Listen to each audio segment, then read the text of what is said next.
अब्दुल कलाम का बचपन और संघर्ष।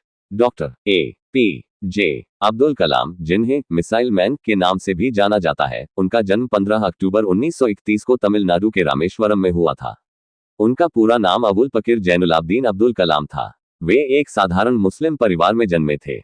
उनके पिता जैनुलाब्दीन एक नाविक थे और माता अशीम्मा गृहिणी थीं। उनका परिवार बहुत अमीर नहीं था, लेकिन वे एक सुसंस्कृत और धार्मिक वातावरण में पले बढ़े।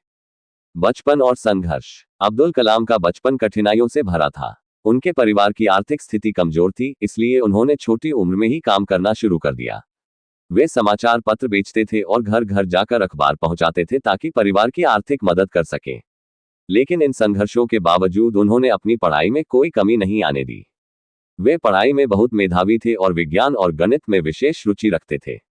स्कूल में उनके शिक्षक उन्हें कक्षा में आगे बैठने के लिए प्रेरित करते थे ताकि वे ध्यान केंद्रित कर सकें। उनके एक शिक्षक शिव सुब्रमण्यम अय्यर ने उन्हें भौतिकी और गणित में आगे बढ़ने के लिए प्रेरित किया। वे हमेशा नई चीजें सीखने के इच्छुक रहते थे और उनके अंदर गहरी जिज्ञासा थी। संघर्षों से सफलता तक का सफर। अब्दुल कलाम ने अपनी प्रारंभिक शिक्षा रामेश्वरम में पूरी की और फिर सेंट जोसेफ कॉलेज, तिरुचिरापल्ली से भौतिकी में स्नातक किया। इसके बाद उन्होंने मद्रास इंस्टीट्यूट ऑफ टेक्नोलॉजी मिट से एरोनॉटिकल इंजीनियरिंग की पढ़ाई की। यहां भी उन्होंने कठिन संघर्ष किया, क्योंकि उनके पास ट्यूशन फीस भरने के लिए पर्याप्त पैसे नहीं थे। एक बार जब उनकी फीस भरने की समस्या आई, तो उनके एक शिक्षक ने उन्हें मदद दी। पढ़ाई के बाद उन्होंने डीआरडीओ और फिर इसरो में काम किया, जहां उन्होंने भारत के मिसाइल कार्यक्रम में अहम योगदान दिया।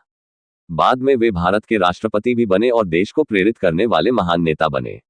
निष्कर्ष। डॉक्टर अब्दुल कलाम का जीवन ये सिखाता है कि संघर्ष और कठिनाइयां हमें आगे बढ़ने से नहीं रोक सकती, अगर हमारे पास मेहनत और लगन हो।